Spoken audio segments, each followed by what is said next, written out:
Hi, this is Sir Romy again. Please review my YouTube channel regarding this discussion. I have my link here. Okay, let's try.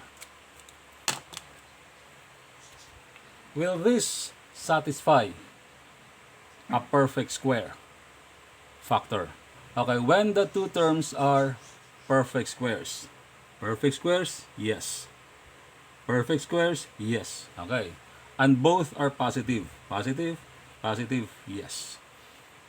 When the third term, usually the middle term, is twice the product of the quantities that were squared. Okay, let's try. M squared is equals to M times M. 9 is equals to 3 times 3. Now, is the middle term twice the product of these two terms? Okay, let's check.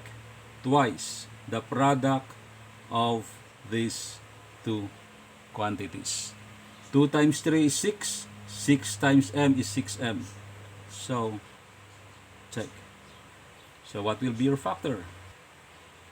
M plus 3 squared. Okay, let's try number 2. When two of the terms are perfect squares. Perfect square, perfect square. Check. If both perfect squares are positive, positive, positive, no. So this is not a trinomial with a perfect square factor. Okay, let's go to letter C. The two terms are perfect squares. Is this a perfect square? Yes. Is this a perfect square? Yes. And the two terms are positive. Is this positive? Is this positive? Yes. Okay, it satisfies. Now, when the third term, usually the middle term, but this is not the middle term. So, it would be convenient for us to rewrite this. This will become what? 25m to the fourth power negative 40m squared p cubed plus 16p to the sixth power. Now, what are the factors of 25m to the fourth power? So, this will become 5m squared and 5m squared. What are the factors of 16p to the sixth power? 4p cubed times 4p cubed. But remember, this is negative. This is negative, so this must be negative and negative.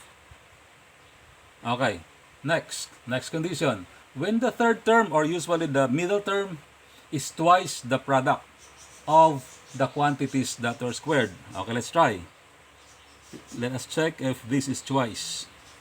2 times 5m squared times negative 4p cubed. Okay, tingnan natin. 2 times 5, 10. 10 times negative 4, negative 40. M squared p cubed. Pareho? Okay, yes. So your final answer will become what? Will become 5m squared minus